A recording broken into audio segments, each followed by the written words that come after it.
Great. We are live now. Welcome everybody. Today our webinar is regarding the regulation in UAE, and I want to welcome everybody to listen what we are going to say. And we have a really great guest today. It's Behram Nasir. Hello, Behram. How are you? Hello. Hi, Vadym. Nice to meet you. First of all, can I just say that quite a few of our firm are finding it difficult to connect to the link, which is supposed to bring them into the meeting. Would it be possible to share a link for the audience just so that I can send it across to them? Yes, of course. 1 second. Thank you. I shall share this link.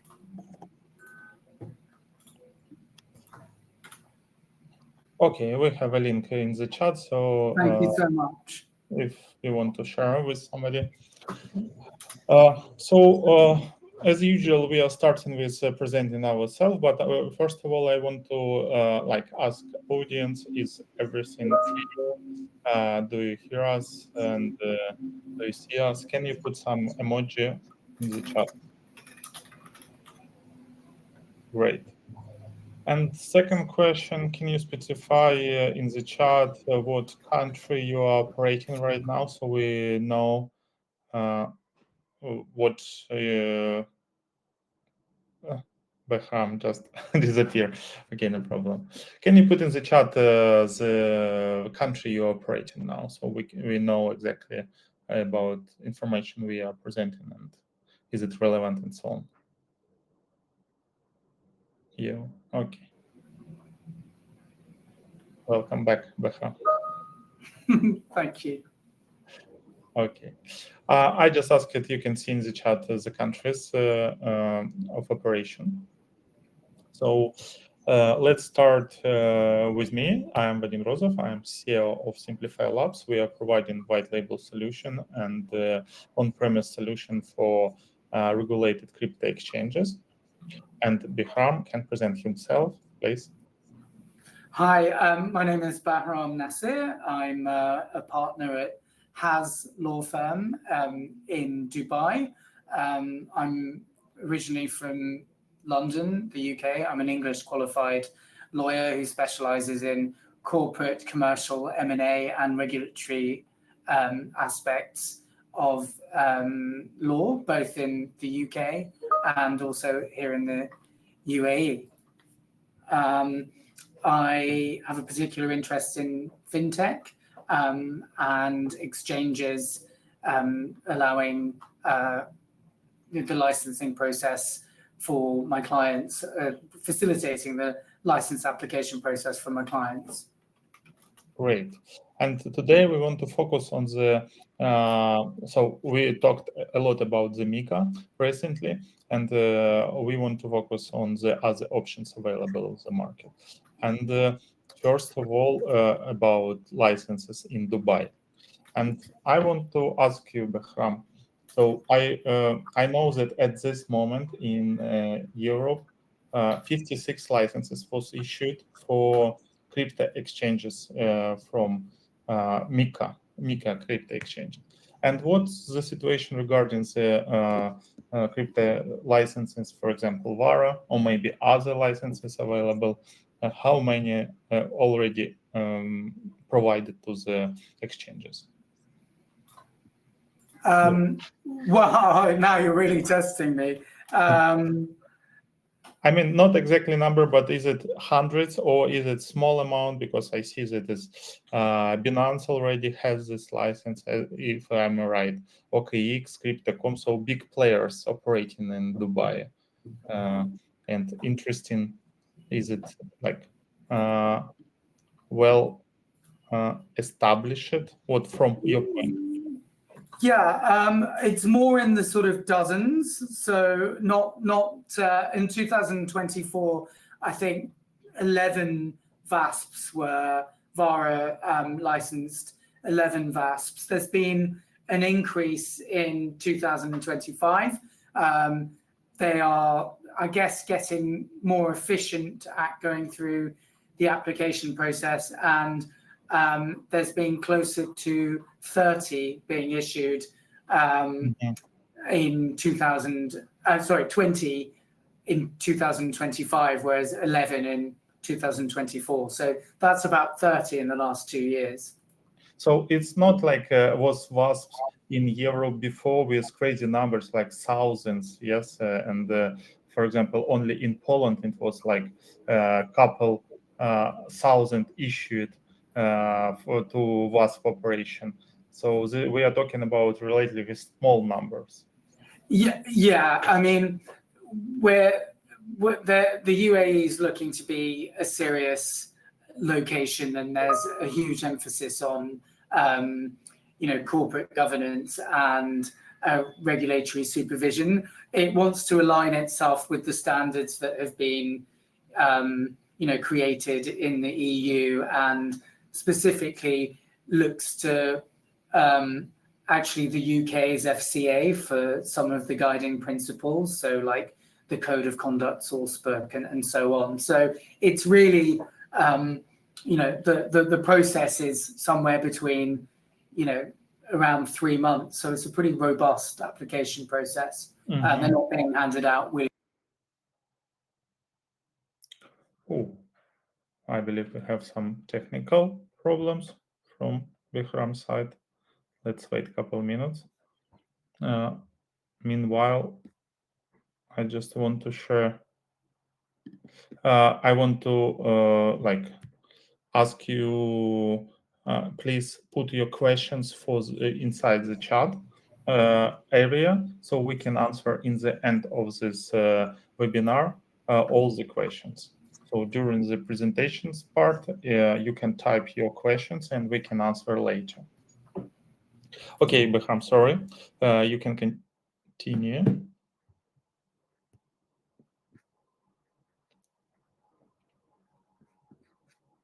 Okay, I believe, connection or something. Hi, Vadym. Apologies, but I keep being kicked out, actually. So can everyone hear me? Yeah, right now. I'm back. Okay. Should I start before we before I get kicked out again, or? Yeah, please, you can start, and I hope it will be the last something.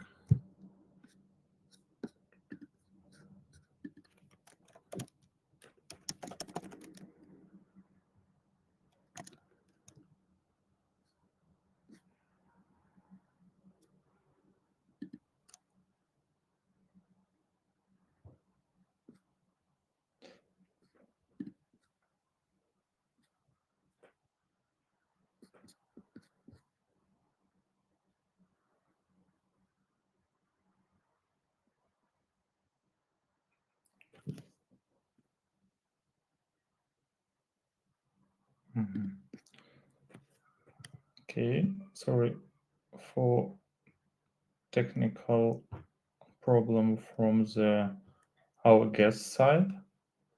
Let's wait a couple minutes. I believe it will be solved.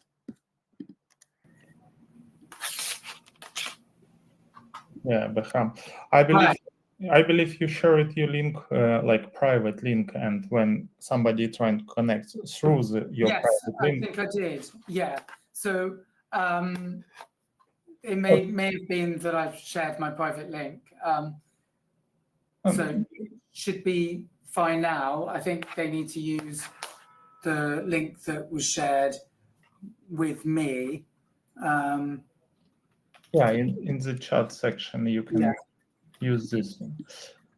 So I hope, yes, so we can continue.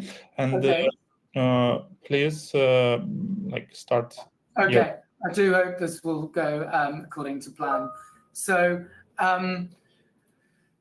basically, the aim of this webinar and presentation is to present the legal framework and the regulatory overview of cryptocurrency license applications in the UAE. The rapid global expansion of the digital finance and blockchain technologies has led to a growing demand for clear legal frameworks to govern cryptocurrency-related activities. In this context, the UAE has emerged as a forward-thinking and innovative jurisdiction that actively fosters this innovative approach whilst ensuring regulatory oversight. The legal framework of and this presentation is designed to guide businesses, particularly those unfamiliar with the region's legal environment, through the essential legal, regulatory, and procedural steps required to operate a crypto-related business within the UAE. By presenting clear and practical information, I'm going to aim to assist decision makers in making informed choices about setting up a compliant and successful cryptocurrency venture in the UAE. Let me move to the first slide. So, the introduction to the regulatory landscape. First of all, the virtual assets, it needs to be mentioned that the United Arab Emirates has a strong legal framework to regulate the cryptocurrency business and protect both investors and the financial system. In the UAE, there are different authorities in charge of regulating crypto activities, depending on where the business is located and what services it offers. I'll start with Dubai. In Dubai, the main regulator for virtual assets is the Virtual Assets Regulatory Authority, VARA. It was created to be responsible to oversee all cryptocurrency-related businesses in the Emirate of Dubai, except for those inside the Dubai International Finance Center, which is a jurisdiction of its own that exists in Dubai, commonly known as its acronym, the DIFC. VARA supervises activities like crypto exchanges, brokers, custodians, and investment services. It also licenses and ensures that companies follow rules related to anti-money laundering, cybersecurity, and customer protection. For companies outside of Dubai, in other Emirates, including what we call the mainland, the UAE and certain free zones, the main regulator is the SCA, the Securities and Commodities Authority, which is the third speech bubble here. The SCA enforces rules under its various cabinet decisions and focuses on licensing, supervising, and monitoring virtual asset service providers, so VASPs. In Abu Dhabi, which is another emirate, if a company is based in the ADGM, then it has its own regulator, which is the Financial Services Regulatory Authority. The FSRA has its own detailed rules for companies dealing in crypto trading, custody, and asset management. Each of these regulators ensures that crypto businesses are both transparent and well managed and do not pose risks like money laundering or fraud. The UAE's approach offers clarity and flexibility while encouraging innovation and making it one of the most attractive places in the world to start a cryptocurrency business.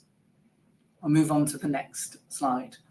So, you may be wondering what types of cryptocurrency licenses are available in Dubai. So, VARA in Dubai, as I said, which governs and regulates all virtual asset activities under a detailed legal framework, is designed to ensure transparency, security, and compliance within the cryptocurrency ecosystem.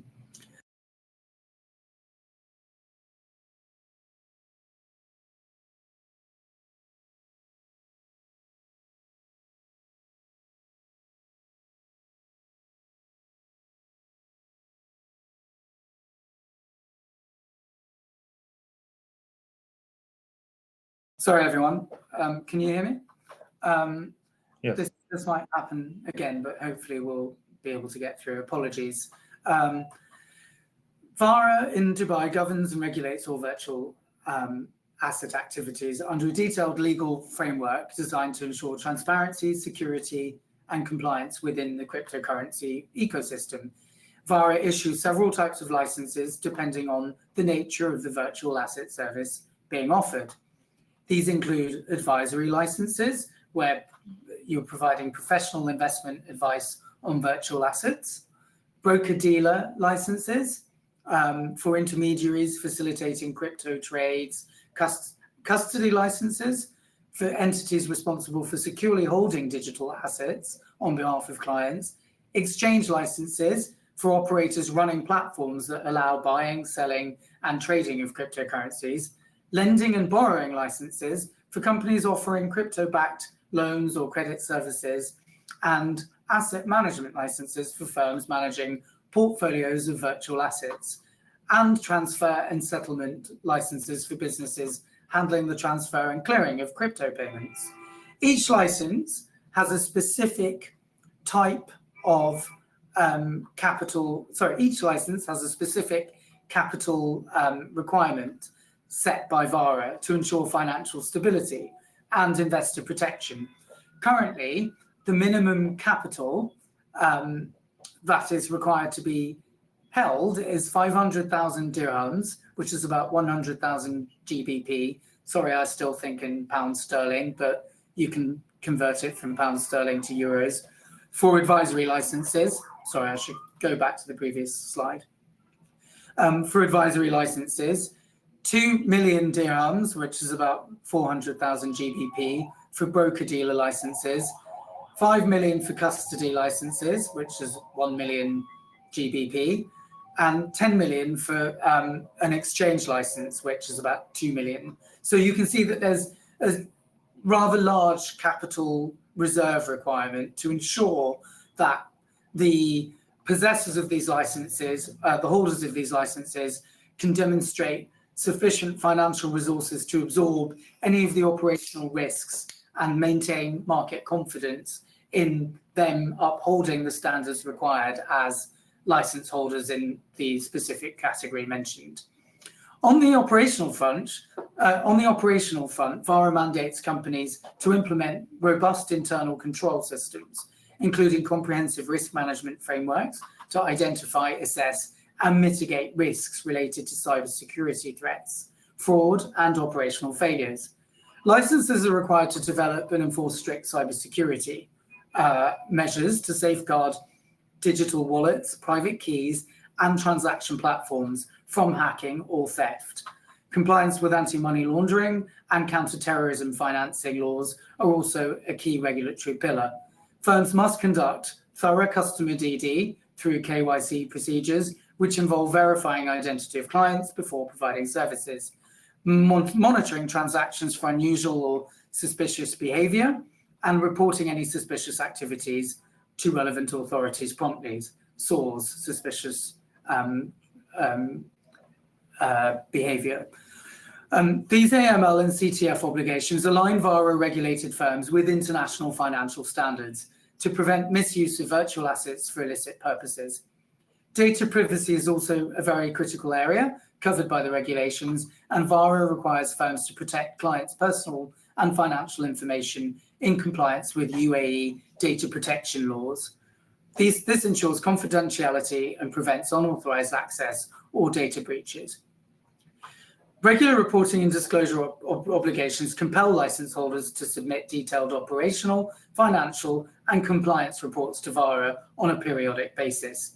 This allows the regulator to monitor ongoing adherence to legal and regulatory requirements and maintain market integrity.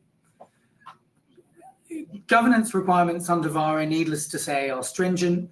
Companies must have qualified, experienced management teams with clear organizational structure and defined responsibilities to ensure effective oversight and ethical conduct. I'm just going to have a sip of water, 1 second.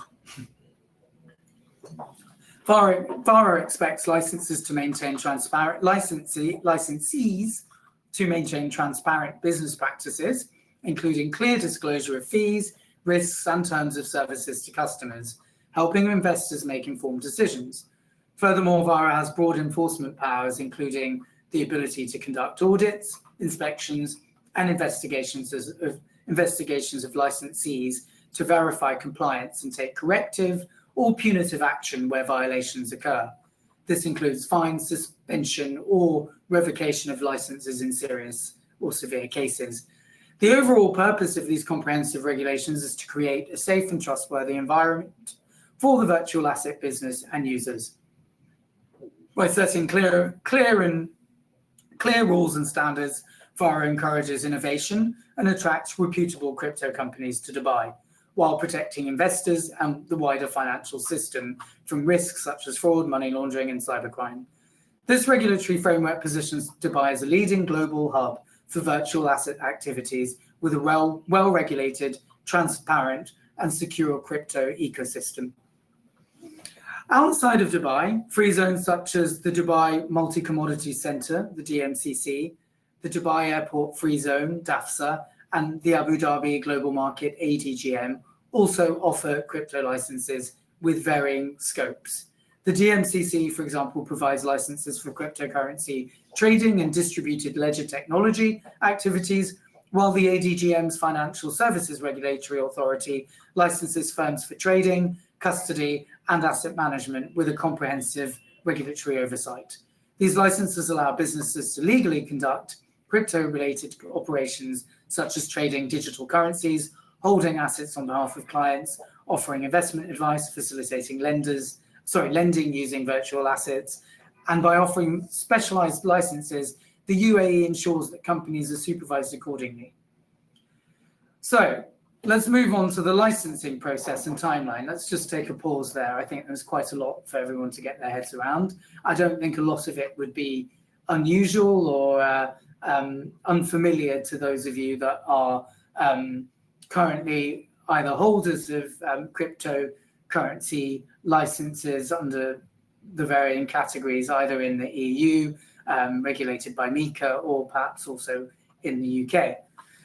Right, I think it would be best now to focus on the licensing process and the timeline, so that if any players do want to go to market, they know exactly how long this is going to take and the process required, because these, this process is what separates the true entrants to the market who are serious about a long-term operation versus those that really just want to try their hand at something which is not really for the faint-hearted.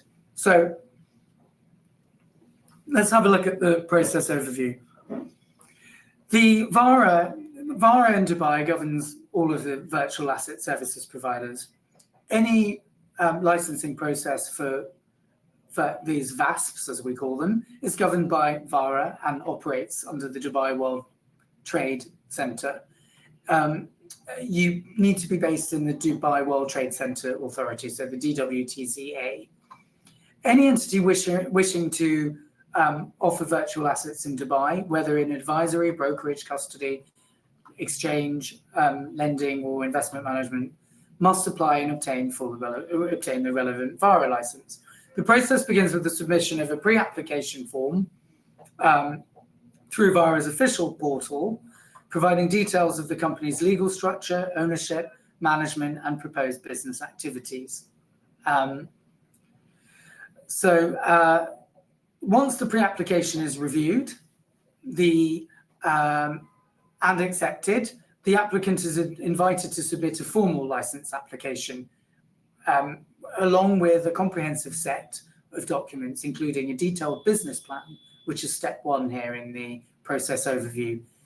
This includes financial projections, compliance and risk frameworks, cybersecurity policies, AML, KYC procedures, and proof of minimum capital as specified earlier per license type. All beneficial owners, directors, and key personnel must undergo fit and proper assessments conducted by VARA to ensure integrity, competence, and financial soundness. Okay, upon submission, assuming all of these have been passed and VARA have accepted the key personnel and the structure documents and business plan, the process begins then with a thorough regulatory review. VARA conducts a thorough regulatory review, which may involve clarification requests, meetings with the applicants to check their compliance and tech teams, and an evaluation of operational readiness, looking at your IT infrastructure and its integrity. The entity must also demonstrate access to a suitable UAE legal entity structure, such as the Dubai World Trade Center that I mentioned earlier, also under the DWTCA, which is a registered company or a mainland entity, depending on scope. If all criteria are met and internal controls are deemed adequate, VARA issues provisional approval. This allows the applicant to prepare for full operational readiness checks. After successful passing of these checks, covering governance systems, cybersecurity, regulatory reporting mechanisms, the applicant receives a full market product approval, after which the final license certificate is issued. Throughout the process, companies are required to pay non-refundable application and supervisory fees and must maintain ongoing compliance with VARA's rulebooks, including a company rulebook, compliance and risk management rulebook, technology and information rulebook, market conduct rulebook, and virtual asset issuance rulebook. Failure to comply may lead to penalties, suspension, or the revocation of the license. It's ensured to design, and the process is ensured and designed to ensure that only credible, secure, and well-governed firms operate within Dubai's virtual asset ecosystem. Estimated timeline, I've set this out here. It's typically 3 to 6 months, depending on the completeness of the application, the type of license, the complexity of the business model, the time VARA takes to review the application, and also the clarification requests it might go on to make itself. The capital requirements also vary by license type, and it's important to ensure that the exchange and advisory, that the necessary capital reserves are available.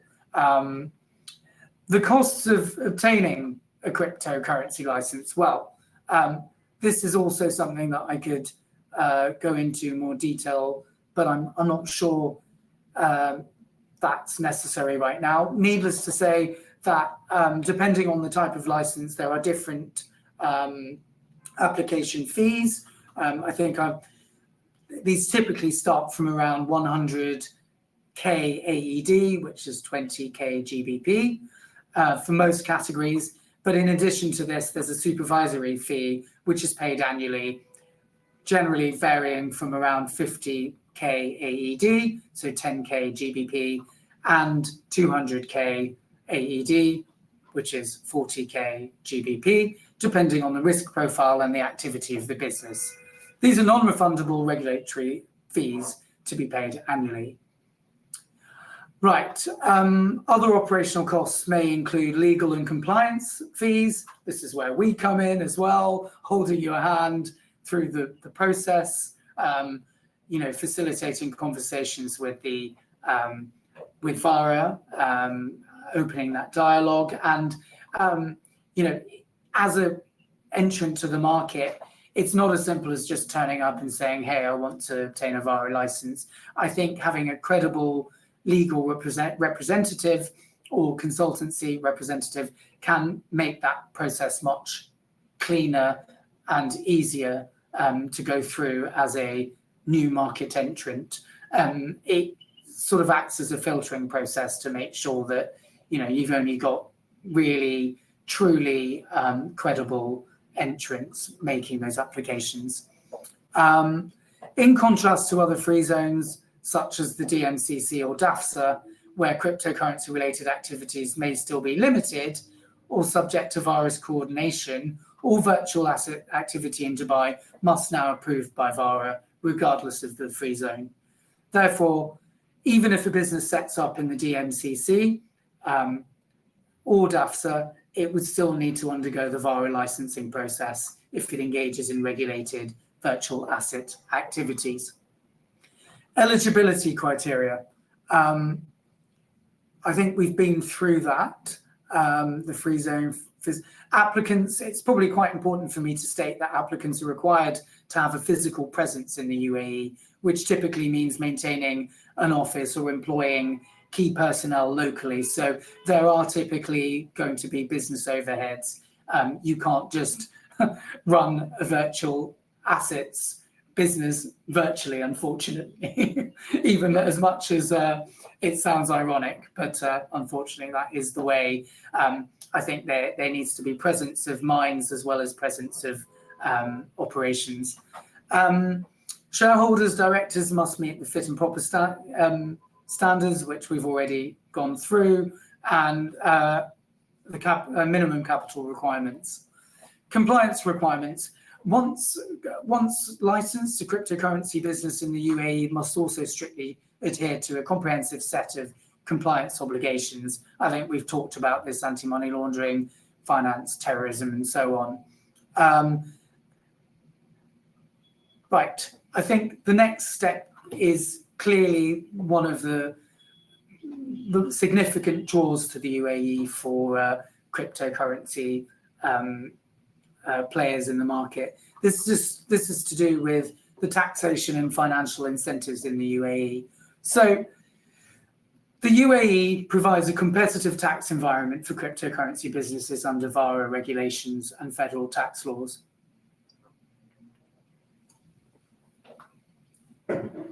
Since June the 1st, 2023, a 9% corporate tax levy has applied to businesses with annual taxable income exceeding 375k AED, which equates to approximately 70k GBP. Companies in qualifying free zones like the DMCC or the ADGM may enjoy a 0% corporate tax rate. So there are benefits of setting up in other free zones apart from the ones that we've discussed, like the DIFC. All cryptocurrency transactions, including trading, custody, and transfer, are exempt from value-added tax, retroactive from January 2018. Any capital gains or personal tax attributable to individuals, including expats on crypto-related profits, are not subject to tax. Free zones offer full foreign ownership with no withholding tax and custom duty benefits, enhancing the financial attractiveness of being based in the UAE. Also, from January 2025, a 15% minimum top-up tax applies only to large multinational enterprises with revenues over 750 million euros. SMEs and most crypto startups would remain unaffected. Hence, the UAE provides a low-tax business-friendly environment for virtual asset ventures, especially within free zones. We've been through the application process and the licensing fee. It's worthwhile just touching on some of the cost and eligibility criteria. The cost of obtaining cryptocurrency license, the application fee is set out here. There's an annual supervisory fee. There's the paid up capital, depending on what activities you're will and the custody arrangements and the type of license that you're applying for. Operational costs are varied, and eligibility criteria, I think we've also touched upon. So I think I'll move to the next slide. So advantages of being set up in the UAE. What makes it a robust location for global players to decide to be based here? Well, I think its key attractiveness comes down to the risk mitigation and security advantages of being based in the UAE. There's robust regulatory oversight. All virtual asset providers are regulated by VARA in Dubai, the SCA in the mainland, and the Financial Services Regulatory Authority in the ADGM. So this ensures compliance with international standards. If there's anti-money laundering Standards firms must implement through customer DD, transaction monitoring, and reporting obligations to prevent misuse of virtual assets. There's robust cybersecurity measures, high governance standards, data privacy compliance, and enforcement powers, so regulators can ensure that the playing field is always kept fully in line with what it expects and those global standards that have been brought here internationally. Existing crypto businesses in the UAE. So whilst the UAE has emerged as a key hub for cryptocurrencies and blockchain businesses, attracting regional and international firms, it's probably good to see who some of the international players are, which give it that legitimacy and its robustness that makes it attractive for new entrants to the market to join. So Binance has been here since 2024. It obtained its VARA license in 2024, allowing full services to retail and institutional clients. Binance has leveraged Dubai's strategic location to expand its Middle East operations and strengthen partnerships with local financial institutions. BitOasis is a cryptocurrency exchange established in 2016, offering broker-dealer services under VARA licenses. It's played a pioneering role in educating the UAE market on crypto investments and has paved the way for additional entrants to consider the UAE as a place to set up.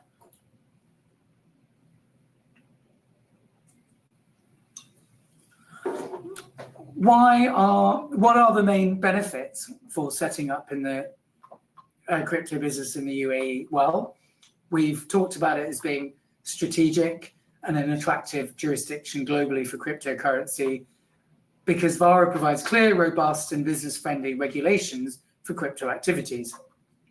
Its framework covers trading, custody, advisory, exchange operations, lending, asset management, and under a well-defined legal and compliance-based structure.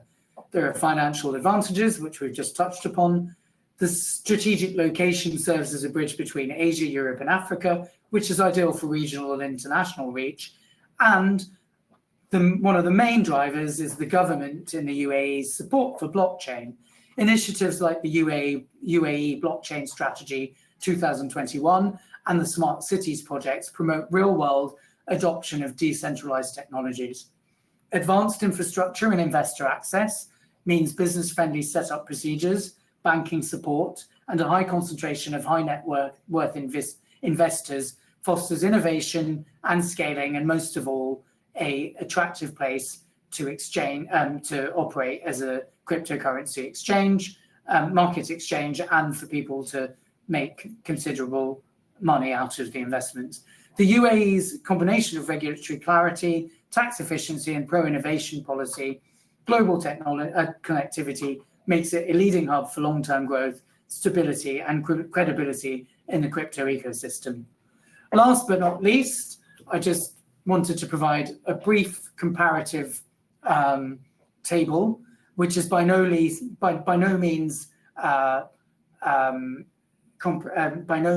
complete or exhaustive, but just to set apart some of the rationale for, how the VARA application compares with the EU and MiCA. I think you can read this in your own time, but one of the main differences, I suppose, is that whilst harmonized EU-wide rules for CASPs and token issuers are harmonized, because supervision is delegated to national regulators, there is still a degree of inconsistency across the various countries, depending on how regulators interpret those EU-wide rules. So, and obviously, you can read the rest in your own time. But I'd like to leave you with that thought. The UAE's comprehensive and progressive regulatory framework, combined with its strategic location, makes obtaining a crypto license highly attractive in the UAE. And I would only recommend that businesses seeking to enter the UAE crypto market should engage first with experienced legal advisors and businesses also business advisors early in the process to ensure that full compliance is understood and successful licensing goes ahead. By doing so, companies can position themselves to capitalize on the region's growing digital economy while minimizing risks associated with regulatory enforcement. And on that note, I'd like to say thank you and hand the stage back over to Vadym. Yeah, Behram, thank you very much. And first of all, really detailed information, and I want to discuss with you what exactly your help looks like. For example, if I want to open and receive license, and what's the first step I should contact you and provide you some information, how it looks like? Can you explain a little bit?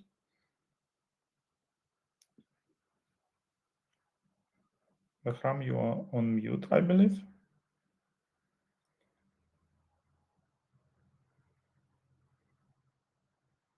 Apologies, Vadym. Yeah, I think the licensing process it's important to understand the whole process from start to finish.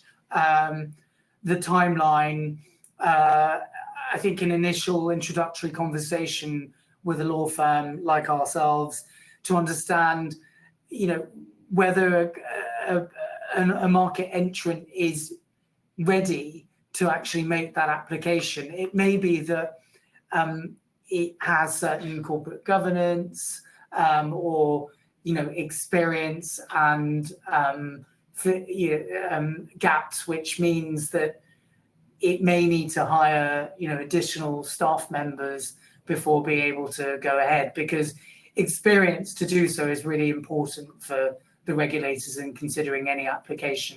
They really need to be able to take the individuals seriously. So it's really important to engage with probably a law firm to start with and business advisors to understand the preparedness. Mm-hmm. Okay, thank you very much. We have a couple of questions already, but we will return to it in the end of this presentation of webinar. I want to discuss with you about the benefits of ready infrastructure and about Simplify, what we are doing.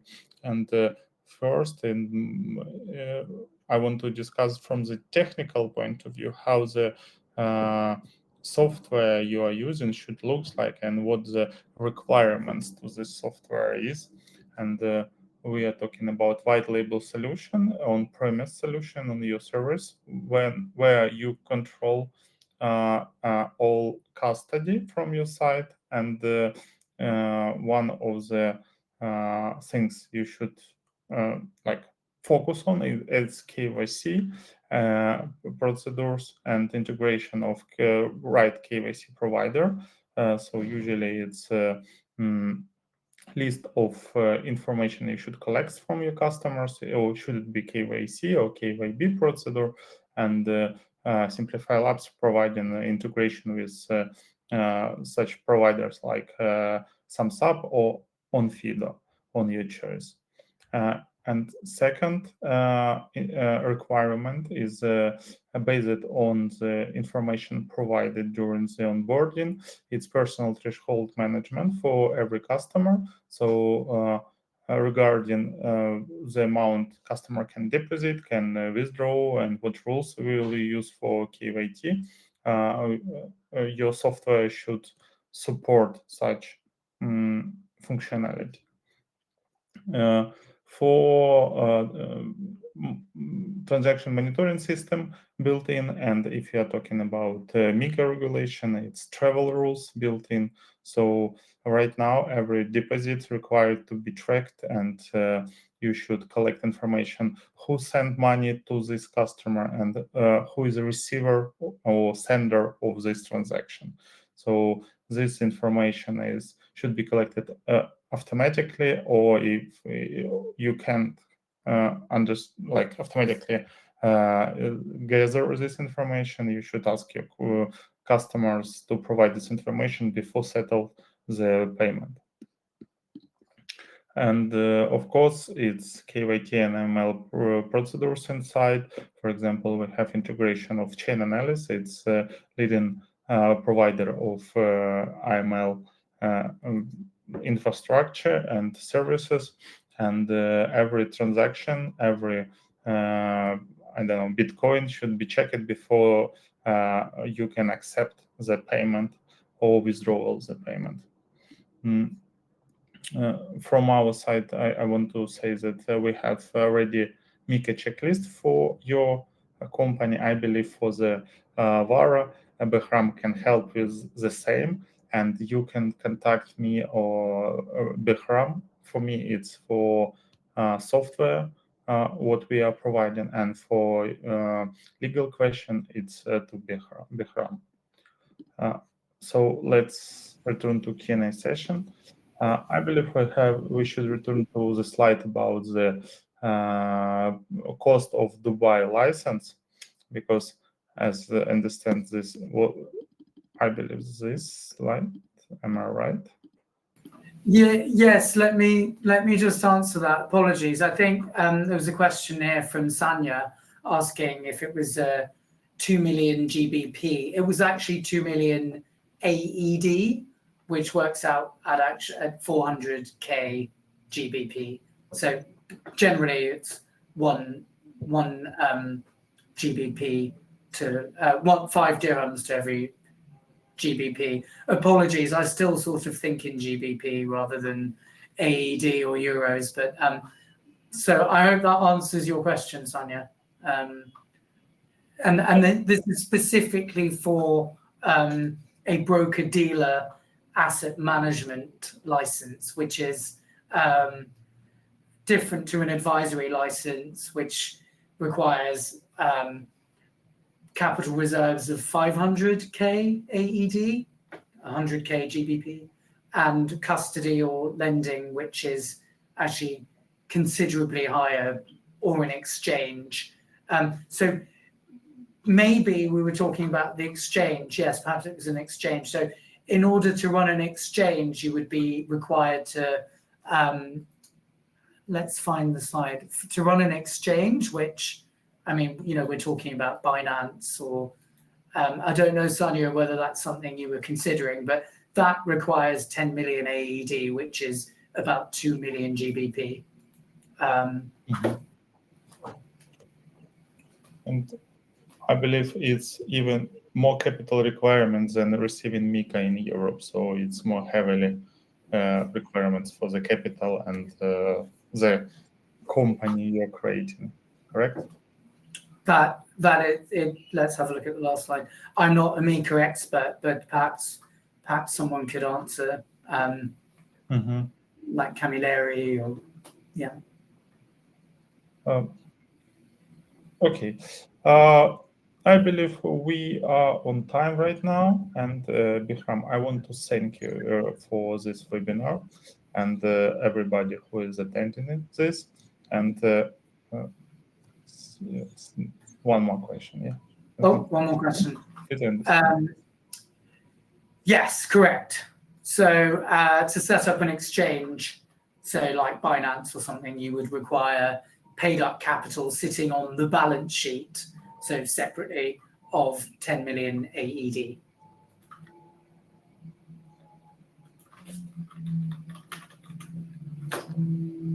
Okay. And you have the link to book a meeting or contact us directly. And Behram, thank you for your time, and I see you next time. An absolute pleasure, Vadym. Thank you for inviting us to your platform and to present at this webinar. And thank you for everyone who attended. We're more than willing to receive any questions you have either about this presentation, or if you have any general inquiries about a cryptocurrency license here in Dubai or the UAE, or indeed anything that you'd like to know about the crypto world here. There's a lot of information that we can share with you free of charge. That's no problem. Thank you. Goodbye, everyone. Thank you. Goodbye.